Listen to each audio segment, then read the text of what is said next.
In April of 1919, a tall, slim, 42-year-old German gentleman with striking features and inquisitive eyes behind his spectacles is traveling south. His thoughts wander to the places and to the people he has just left, to his home, his wife Maria, his 3 children, and to many years of married life.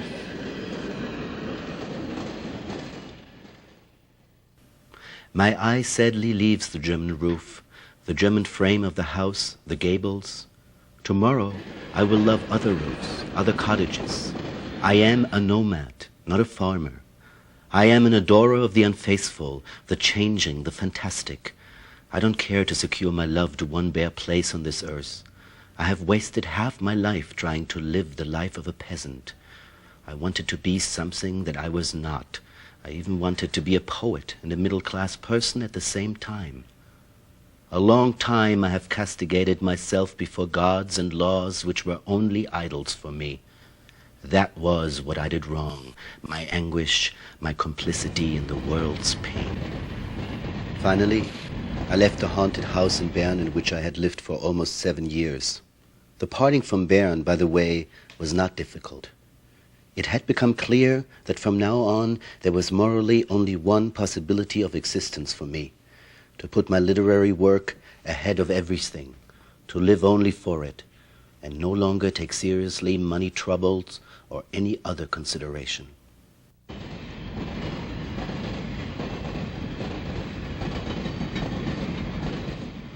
She was not very healthy and could barely tolerate company and parties.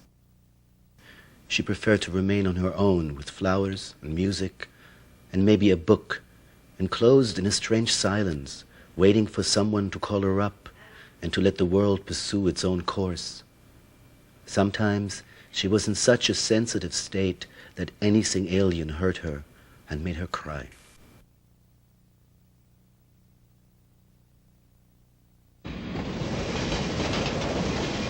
Last year I traveled for 6 months. The year before for 5, which for a father, country dweller and gardener is a lot. And when I came back sick from my last trip, I thought that all this had to stop for a while. However, as soon as I had regained some weight, one day as the golden rays of the sun were shining on the old main road, I reflected on the shortness of human life. Suddenly there was nothing left in my mind but a mad, incurable urge to travel.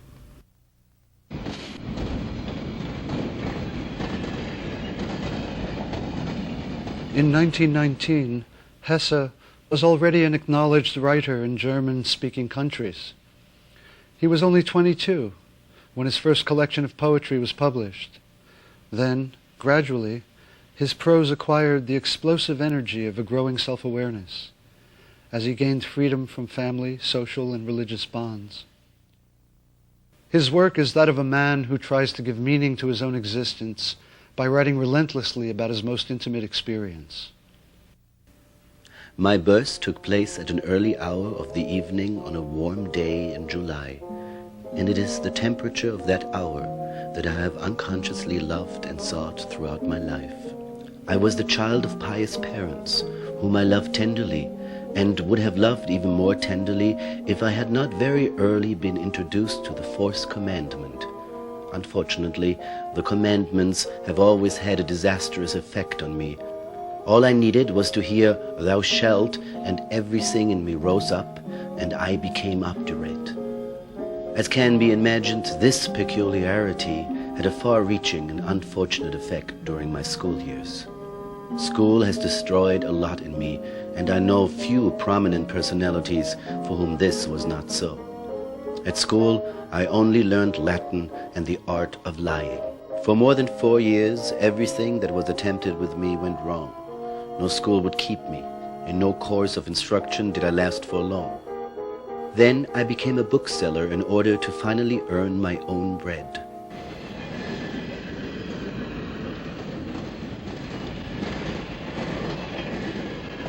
In 1907, I spent 4 weeks in Monte Verita at Ascona. They were long-haired apostles, lovers of fasting, of raw foods, fruit eaters, and adepts of various diets. They aimed to accomplish a kind of vegetarian Zionism. They wanted to live undisturbed and without having to endure the malice of a cruel world. They all transformed their existence into a fanatical statement of an ideal for which they were ready to endure martyrdom. Any form of vegetarianism was valid, as was any attempt to reform the codes of dress.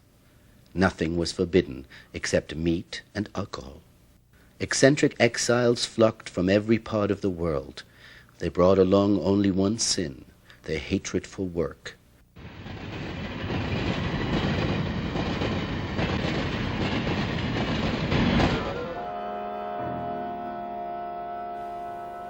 Then came the summer of 1914. The so-called time of testing had come, and I cannot say that it found me better prepared, worthier, or superior to anyone else. Hesse protests against senseless bloodshed and against war-preaching intellectuals.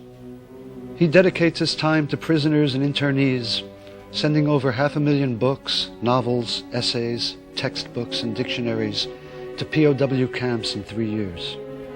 And he founds a small publishing company that distributes works by Stifter, Gottfried Keller, and Thomas Mann.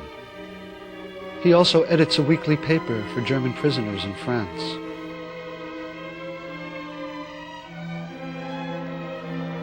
We shall never stop repeating the ancient imperative, "Thou shalt not kill." Yet there's so much killing, not only in the senseless battles, in the senseless shooting of revolutions, or in the senseless capital punishment. We kill every step we take.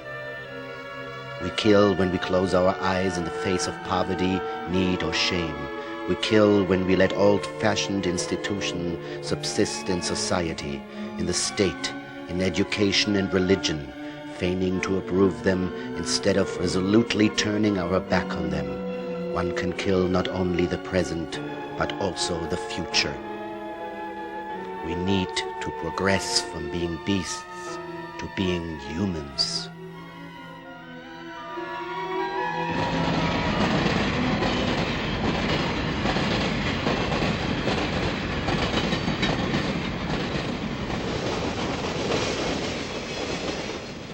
The immersion of an Italian-speaking Southern Europe may have inspired Hesse to write the novel Klein and Wagner, published in the following year. Most of the story unfolds on a train journey. The main character presents a dichotomy. Klein, meaning small in German, is the writer's repressed side, and Wagner, the well-loved great musician, expresses the yearning for a different spiritual life. Like Hesse, he flees to Ticino, to a far and exotic environment, to find his true self. During the journey, Klein understands he has lost his inner self by making the wrong choices. He had based his existence on the routine formalities of bourgeois life. He had followed the voice of reason and not that of the heart. Man deludes himself when he thinks he is leading his own life, for his soul is irresistibly drawn towards its fate. Finally, through drowning in the lake of Lugano, Klein attains enlightenment.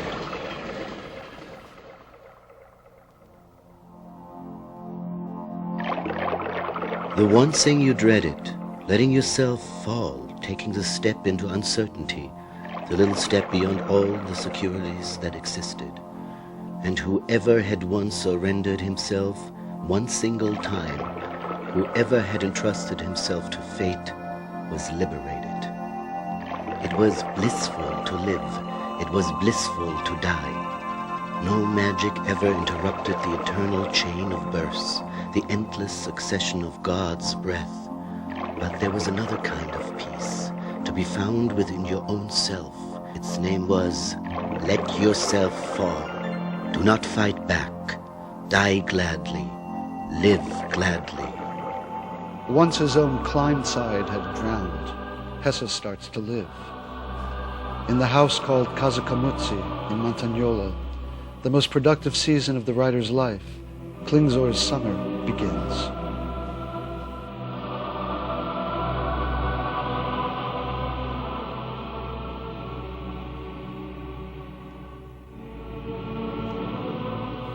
A passionate summer of swift-moving life had begun.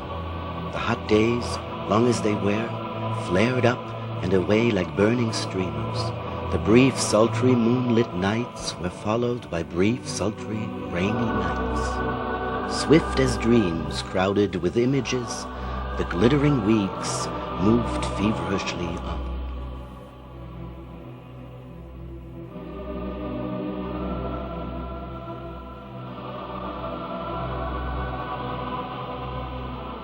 Klingsor stood on the narrow stone balcony of his studio. Below him, dizzyingly precipitate, the old terrace gardens dropped away. A densely shadowed tangle of treetops, palms, cedars, chestnuts, Judas trees, red beech and eucalyptus intertwined with climbing plants, lianas, wisterias. Above the blackness of the trees, the large glossy leaves of the summer magnolias gleamed pallidly. From the massed leafage, penetrating and rousing, a tartly sweet smell of lemons drifted toward him. From some indefinite distance, languorous music winged its way to him. Perhaps a guitar, perhaps a piano, there was no saying. Starlight flowed through the wooded valley. In the distant lake, mountains and sky flowed together.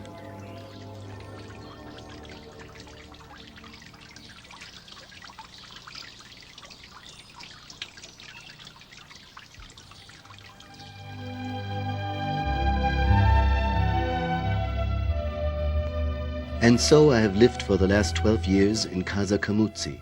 Garden and house appear in Klingsor's Last Summer and in other of my compositions. Dozens of times I have painted this house and drawn it and probed its complex, whimsical forms.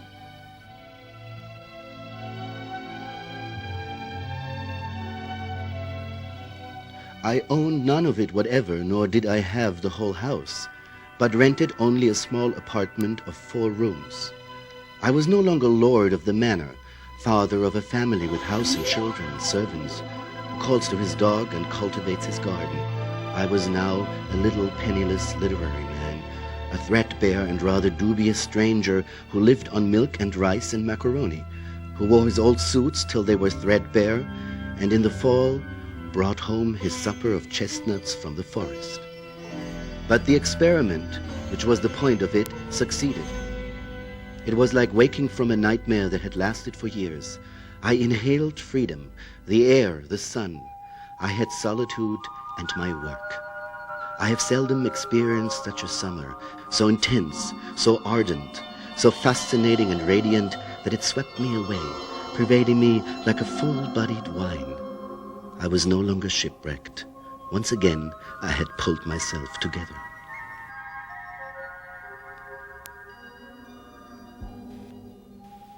In this torrid summer of 1919, the sensational encounter between the landscape of Ticino and the poet who hailed from the north takes place.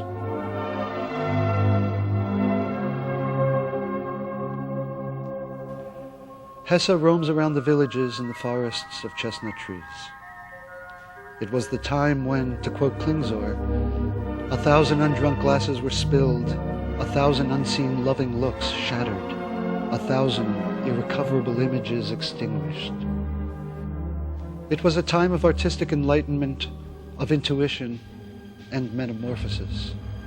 Color makes an impetuous entry into Hesse's life, and simultaneously the urge to paint. Suddenly, at the age of 40, I began to paint. Not that I considered myself a painter or intended to become one, but painting is marvelous. It makes one happier and more patient. Afterwards, one does not have black fingers as with writing, but red and blue ones. At this painting, too, many of my friends have taken offense. I don't have much luck that way. Whenever I undertake something very necessary, auspicious, and beautiful, people become cross. They would like one to stay as he is. They don't want one's face to change. But my face will not conform. It insists on changing often. That's a necessity. Another reproach thrown at me seems to me fully justified. People say that I have no sense of reality. The poems I write as well as the little pictures I paint do not correspond with reality. I admit that my own life frequently appears to me exactly like a legend. I often see and feel the outer world connected and in harmony with my inner world in a way that I can only call magical. Vater hat ja in der Zeit nach dem Ersten Weltkrieg zu malen begonnen und für ihn war das sehr wichtig. Ich kann es nicht wörtlich sagen, aber er sagte ja verschiedene Male und hat es in Briefen ausgedrückt, das hätte ihm eigentlich geholfen, überhaupt die schwere Zeit zu überleben, was er gemalt hat. Und ich wurde selber auch Maler, weil ich bei meinem Onkel Amiet war damals.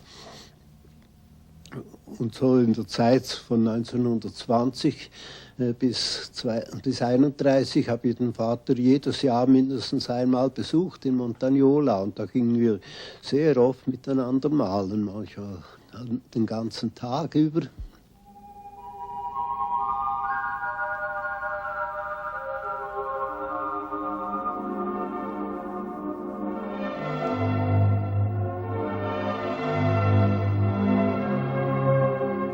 Auf einer Reise ins Engadin hat mein Vater einige Skizzen gemacht. Ich habe dieses Buch übernommen.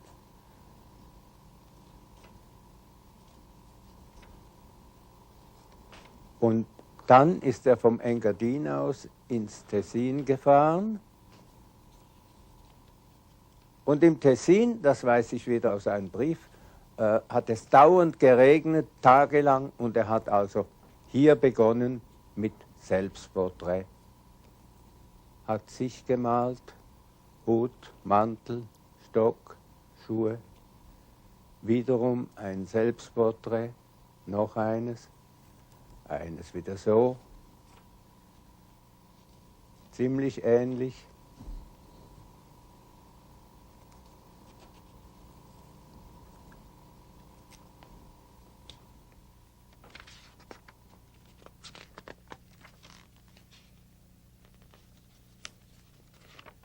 Beim Malen hat er eigentlich nie gesprochen und so, da war er ganz einfach auf seine Arbeit konzentriert.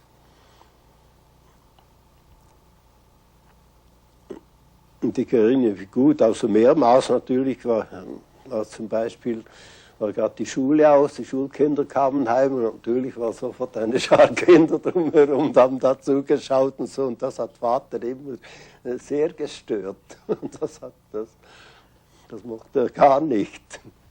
Hesse fluctuated between the need for solitude and the urge to communicate. Between episodes of warmth and moments of dejection. Between merrymaking and visions of death. He makes friends with Emmy Hennings and her companion Hugo Ball, whose biography will unveil the writer to himself. He also meets Ruth Wenger, the young woman who will become his second wife. However, love and friendship cannot save the writer from another period of depression. For the last year and a half, I've been living like a snail. I have produced nothing aside from the first part of Siddhartha and have begun the second, but left it unfinished. How gladly I would work. Yet, I can't manage it. The slightest task is beyond me. The typewriter remains untouched until Hesse confronts his problems through a probing analysis with Carl Gustav Jung.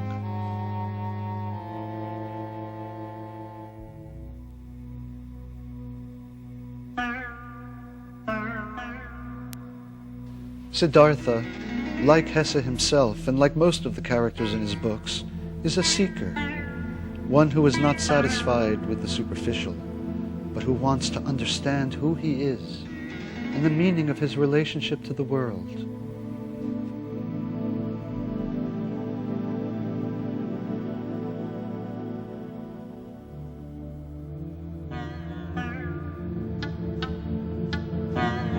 Siddhartha strives to live his life to the full. He passes from one experience to the next, does not settle with any teacher, and does not consider any acquisition as final, as he pursues his quest for wholeness.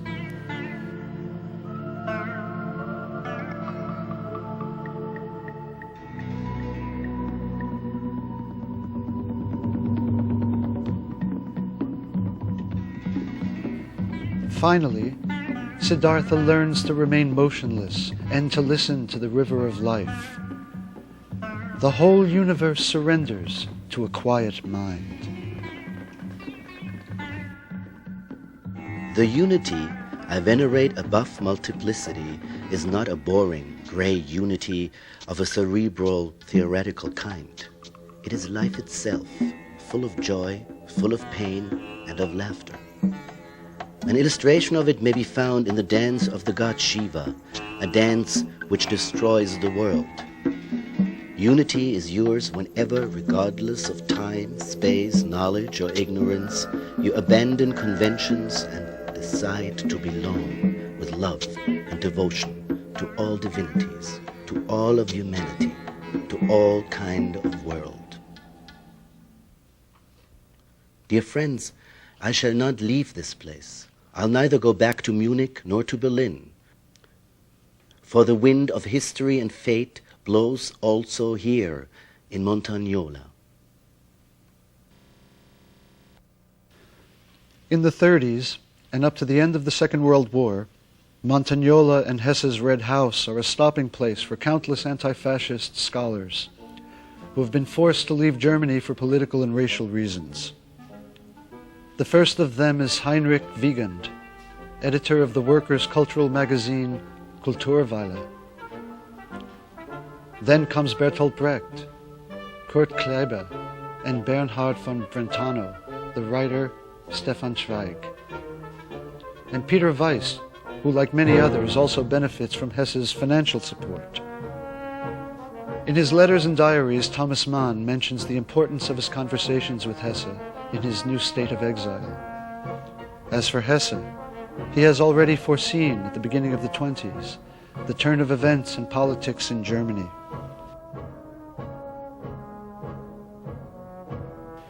And takes a very clear stand against rising National Socialism. During the war, as usual, Hesse is caught between two lines of fire. He is attacked by the anti-Nazis as well as by the Nazis themselves. Emigrants think it unacceptable that he continues to publish in the Third Reich. Other Germans are furious at the way in which the literary critic Hesse is involved with exiled authors, even Jewish ones, while saving his ironical and sobering comments for the rhetoric of the blood of the fatherland, so greatly celebrated in the Third Reich. During the Third Reich, one man pays dearly for Hesse, who by now has been living in voluntary exile in Montagnola for 20 years. Accused of having published books that are considered misleading by the Nazis, the publisher Peter Surkamp is sent to a concentration camp, where he is beaten so brutally that he dies a few years after the war. At the end of the war, Hesse is one of the few German literary personalities to have retained his integrity. Steppenwolf, Narcissus and Goldman, and Journey to the East have enhanced his role as a spiritual guide. The writer's fame also has consequences in his private life.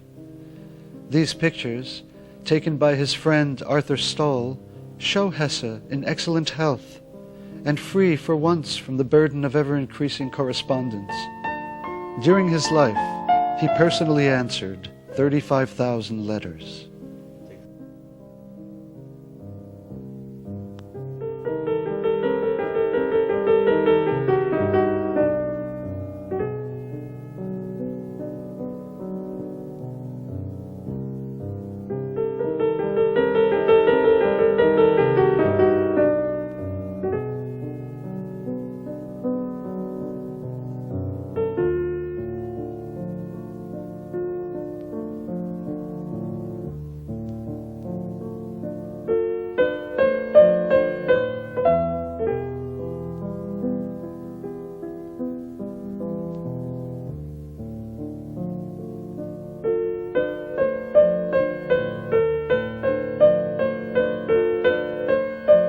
A game of bowls in one of his beloved grottos at a local inn is a rare moment of relaxation.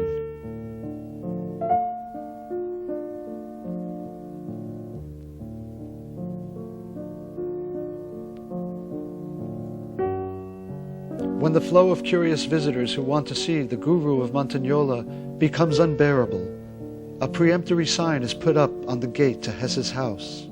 Ja, diese Anschrift auf dem Haus, bitte keine Besuche, das hat ihm der Böhmer hingemalt beim Gartentor. Und da hat Vater auch oft gesagt, ja, das ist eigentlich schade. Da bekam er einmal einen Brief von seinem Freund Georg Reinhardt in Winterthur. Und der Reinhardt macht eine Zeichnung oben auf dem Briefkopf mit dem Gartentor und dieser Schrift dran, bitte keine Besuche. Und schreibt dem Vater so, ja, er hätte ihn eigentlich besuchen wollen, aber ja, jetzt dann doch bleiben lassen. Und da sagt der Vater ganz traurig zu mir, schau, sind immer die falschen Leute, die das beherzigen und immer die es eigentlich angeht, die beachten es nicht und kommen eben gleichwohl rein. Er wurde immer gestört, oder? Ja, es kamen oft auch Besucher rein, die nicht gerade ins Haus kamen. Oder wenn sie schon bei der Haustür läuteten, wurden sie von Nino oder von der Sanna einfach wieder weggeschickt. Aber dann gingen sie so ums Haus rum und spazierten im Garten rum. Und wenn Vater so einen sah im Garten, wurde er jedes Mal wütend. Und einmal habe ich es erlebt, wie er selber dann zur Tür hinausging und den Mann also wirklich mit groben Worten hinausgeschmissen hat. Every day I get a bundle of letters between 1 and 500 pages, the mere reading of which would tire a man much younger than myself. An endless flow of petitions and problems crowd my room, my eyes, my head, and my heart, and show me a suffering, disoriented, yet also stupid and vulgar humanity.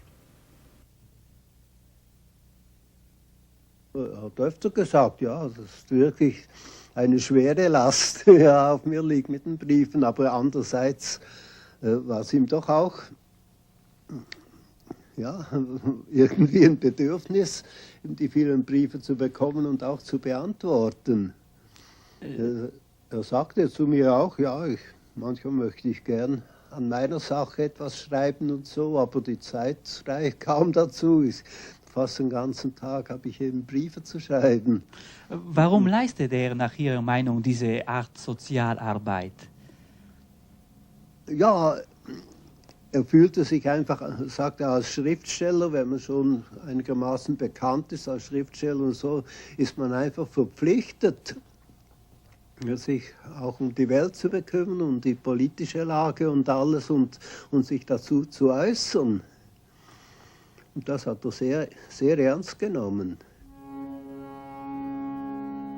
Enlightenment cannot come from without. It can't even come from me. You can find it only within yourself, for you will never encounter the teacher who will spare you the effort of seeking. If you listen carefully to your inner voice, you will find a way. I always have to seek it too, day after day. The life of every man leads him towards his own self. It is an attempt to find a way, the trace of a path. No man has ever been entirely himself, yet each one strives to become such, some groping blindly, others in a conscious way. Each one bears within himself, up to the end, the remnants of his own birth, the moods and eggshells of a primeval world. Some never become men, they remain frogs, lizards, ants, yet in each one there is an impulse of nature towards man.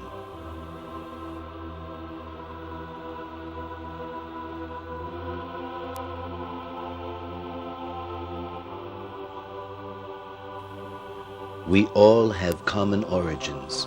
We all come from the same abyss, but each one of us follows his own objective. We can understand one another, but each one can only interpret for himself. When I was a child, I perceived the bizarre shapes of nature and inanimate objects not by observation, but by surrendering into their charm and their implicit language.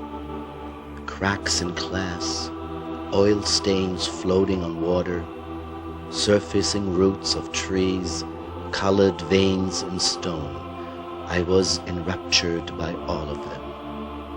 Abandoning oneself to irrational, strange, and complex forms of nature leads to a feeling of harmony between our hearts and the will that gave rise to such shapes. We make a simple yet fatal discovery. We realize the extent we ourselves are creators, our souls forever participating in the eternal creation of the world.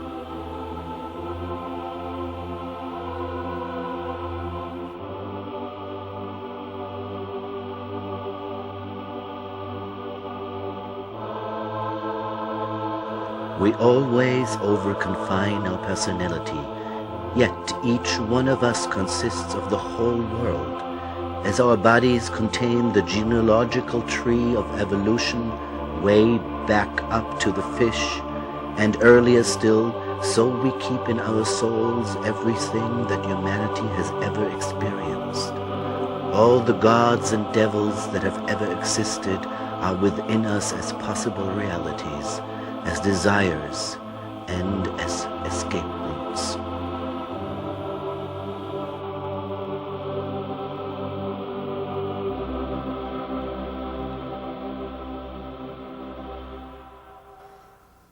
Ja, ich habe ja nun meine Dissertation über ihn geschrieben und als ich das erste Mal ihn traf, da war das Verhältnis natürlich so wie ein Schüler zu einem großen, verehrten Meister kommt und dieses Gefühl blieb eigentlich in den ganzen Jahren und es war eigentlich immer auch ein Ritual, das wir hatten in Montagnola. Ich berichtete ihm von Frankfurt, von seinem Verlag, von den jungen Schriftstellern. Er erzählte mir von seiner Lektüre und von dem, was er machen musste. In den späteren Jahren war seine Hauptaufgabe ja vorwiegend das Lesen und mögliche Beantworten von Briefen. Diese Briefe waren ja einfach so Kanäle seiner Kommunikation, die er noch hatte. Und eines Tages, nach dem Mittagessen, entschuldigte er sich, stand auf und sagte, er müsse jetzt den Brief eines 18-Jährigen beantworten, der ihn gefragt habe, was ist das Wichtigste im Leben? Und dann fragte mich Hesse, ja, was würden Sie diesem jungen Mann schreiben? Natürlich erstarb in mir überhaupt schon die Möglichkeit des Denkens in dieser Situation. Was sollte ich sagen? Was ist das Wichtigste in einem Menschen? Darauf sagte Hermann Hesse, also, wenn wir es nicht wissen, dann gehen wir doch zu Konfuzius. Und Konfuzius beantwortet die Frage, was ist das Wichtigste, mit dem Satz, Treue zu sich selbst und Güte zu anderen. Und ich muss sagen, ich finde das ein großartiges Lebensprinzip. I have never lived without religion and could not live a single day without it. But all my life long I have done without a church. This admirable Catholic Church is in my eyes only worthy of reverence at a distance. And as soon as I approach, it has a smell like every human institution, a strong smell of blood, power, politics, and loss of individuality. I believe in an indestructible religion that is beyond, within, and above creeds. I do not believe in science. I do not believe in the politics of the present day, and neither in the present way of thinking, believing, enjoying oneself. I do not share a single one of the present day ideals. However, I do not lack faith. I believe in the laws of humanity that are millenary, and I believe that they will survive the disorder of our time. Some time ago, this land had a feel of the Middle Ages, of paradise and southern lakes. Now, Ticino has been invaded and conquered. Tourists flock here like locusts. In the small town of Lugano lives the equivalent of 1/4 of the population of Berlin, 1/3 of Zurich, 1/5 of Stuttgart and Frankfurt. There are 20 people per square meter, and every day many are crushed with no sign of any decrease. Every express train releases new swarms. In a few years, the countryside will be flat as a consequence of the trampling. Tourists find everything splendid and enchanting. They do not notice to what extent, year after year, they are transforming one of the few corners of paradise still left in Europe into a suburb of Berlin. Money, industry, technology, and the spirit of modernism have taken control of this landscape that was charming until a while ago.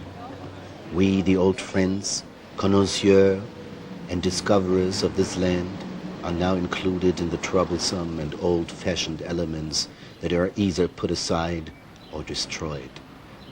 The last one of us will hang himself from the last chestnut tree in Ticino before it is felled to satisfy some real estate contractor.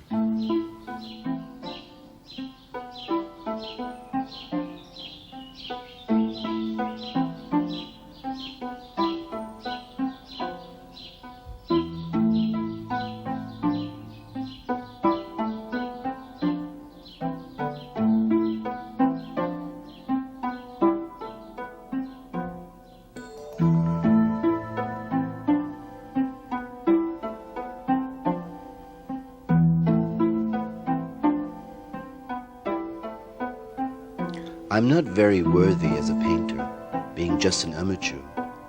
However, no one knows, loves and observes the passing of the years, the days and hours, every furrow in the land, the form of the lakeside, the winding paths through the greenery of this great valley. No one perceives them as if he were seeing them for the first time, year after year, holding them in his heart as I do, or loving them as I do. This is the reason why I'm here. This is my contribution to the unfolding story of this small world, this lakeside valley. I'm a painter with a straw hat who, every season, roams and explores these vineyards and the fringes of the forests. I'm the painter who makes children grin behind his back, the one who sometimes envies others with their houses and vegetable gardens, their joys and their worries. We should not seek, but find, not judge, but observe and comprehend, absorb and elaborate what we have taken in. We must feel that our being is in harmony within the whole. Only then will we attain a true relationship with nature.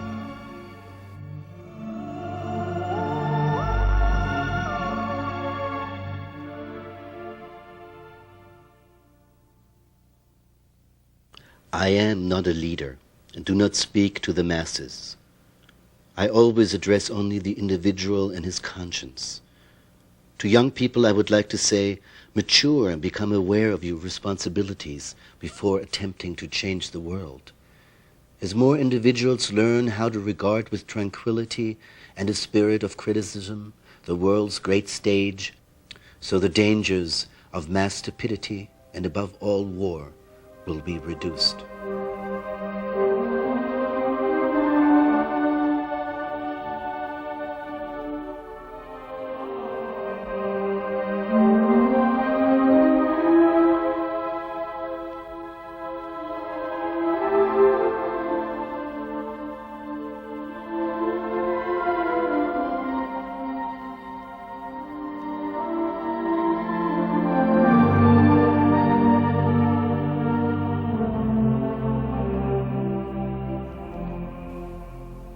Here, in the garden of old age, bloom many flowers to whose cultivation we once barely gave a thought. Here blooms the flower of patience, a noble blossom. We become more relaxed, more considerate, and the fewer our demands for participation and action become, the greater grows our ability to contemplate and listen to the life of nature and of our fellow man, to let that life stream past us without criticism and with ever-renewed astonishment at its variety. Ja, das wäre.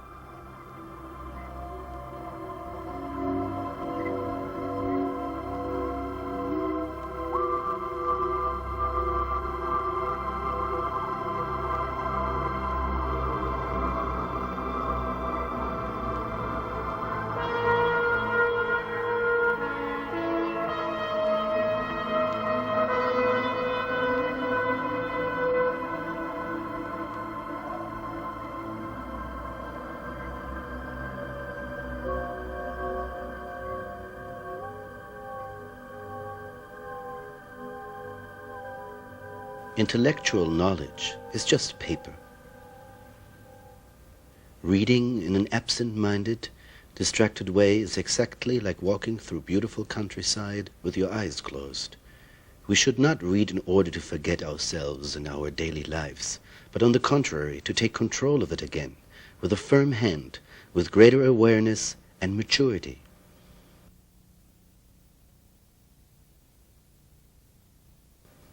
The world has decided to stone me to death with prizes, congratulations, telegrams, and 7,000 letters. Obviously, there's not much I can do. However, those who punish me in this way should not expect to be thanked by their victim.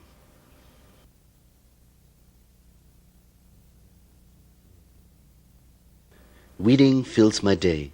For me, in my present state of restlessness, it is a kind of opium to which I abandon myself for whole days. It is a task free of material considerations. Countless hours spent in the garden yield 3 or 4 baskets of vegetables. Gardening has a religious quality. Kneeling on the ground, pulling weeds, one celebrates a kind of rite that is continually renewed.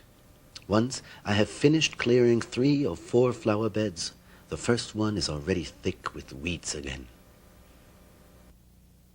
So hier und da im Gespräch, mehr nur nebenbei, hat er seine Arbeit erwähnt. Also meistens die Arbeit, an der er gerade arbeitet. So hat er mir zum Beispiel mal im Garten, wie wir beim Jäten waren, hat er mir gesagt, weißt du, die meisten Leute schauen das für eine sehr, sehr langweilige Arbeit an. Aber mir ist es gar nicht langweilig. Beim Jäten, da ist ein großer Teil des Glasperlenspiels entstanden. Es ist eine Arbeit, die Hände sind beschäftigt, es braucht aber keine besondere Aufmerksamkeit und somit ist der Geist frei und kann arbeiten. Und zwar kann er so viel besser arbeiten, wenn die Hände mit irgendetwas mehr oder weniger Mechanischem beschäftigt sind, als wenn man einfach so da sitzt und denkt, jetzt sollte etwas gehen. I have not forgotten your letter. My eyes are strained and have been almost constantly painful for several years. My hands are deformed by arthritis and gout. Only grudgingly and clumsily do they allow me to write or type letter after letter. My eyes would prefer to look at flowers, kittens, or the verses of a poet rather than a letter. My hands would also prefer more pleasant pastimes for themselves.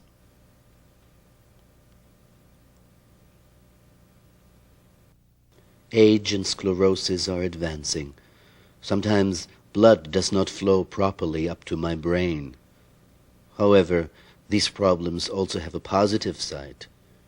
You stop hearing many things, and you stop feeling certain shocks and pains. Part of the being that once was called I is already where the whole will soon be. Mein Vater hatte ein ziemlich genau festgelegtes Tagesprogramm. Um 11 Uhr Post. Vorher war Gelegenheit, sei es mal im Garten, sei es irgendeine Arbeit, die er erledigt hat. Vor allem war er im Lauf des Vormittags auch für niemanden persönlich zu sprechen. Höchstens für seine Frau, für keinen Gast oder Besucher. Dann gab es Mittagessen und Kaffee. Das war die Zeit, wo er einen Gast empfing und zu Gesprächen bereit war. Abends war es in der Regel so, dass er nach dem Essen, das man gelesen hat, er legte sich hin und hörte sehr aufmerksam zu und entweder seine Gattin oder auch einer von den Söhnen hat vorgelesen. Es gab auch in seinem Programm hier und da angestrichen, im Radioprogramm, ein Konzert, das er hören wollte.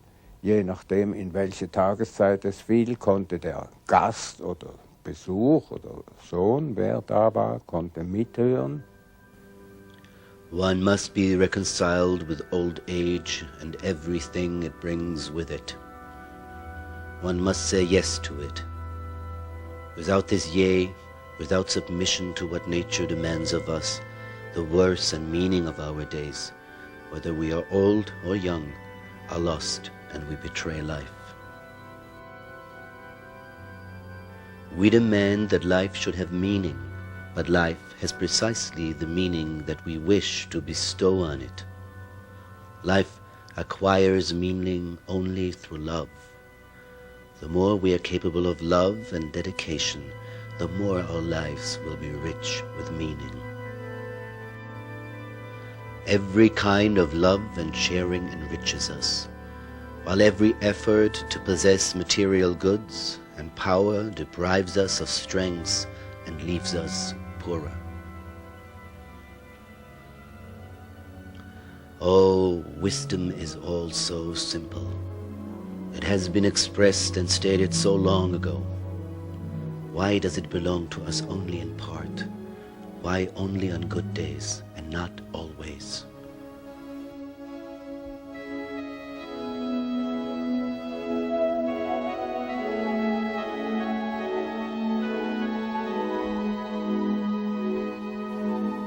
He was transformed.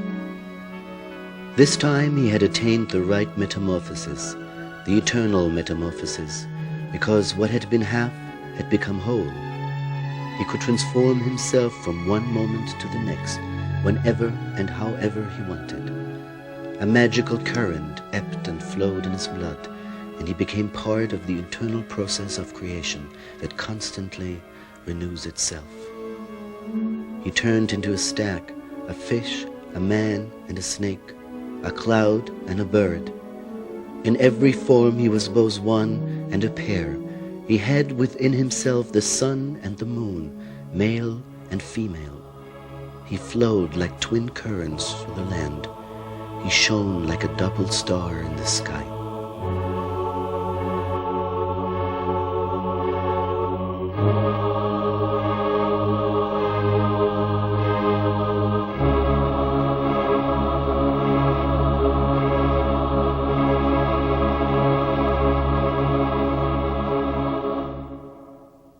La signora Hesse mi telefonò la mattina che il marito non era sceso alla colazione ed era molto preoccupata per questo. In quel momento io sapevo che Hesse se n'era andato, perché non aveva più ritrovato quella sintonia che avevamo sempre avuto, si era bruscamente rotta. Mi sono precipitato e sono arrivato in casa Hesse, dove la signora ansiosa mi aspettava. Salì nel suo hortus conclusus, cioè il suo appartamento privato, del quale io solo avevo la chiave, e sono entrato e ho trovato Hesse disteso sul suo letto, sereno, nella rigidità della morte. Nella sua mano sinistra aveva le confessioni di Sant'Agostino, che era rigato da un po' di sangue coagulato che era disceso dalla bocca. E restai lì assorto a vedere questo personaggio che mi era diventato tanto, tanto amico. Sulla scrivania c'era la sua ultima poesia, la terza versione, la versione definitiva prima della morte.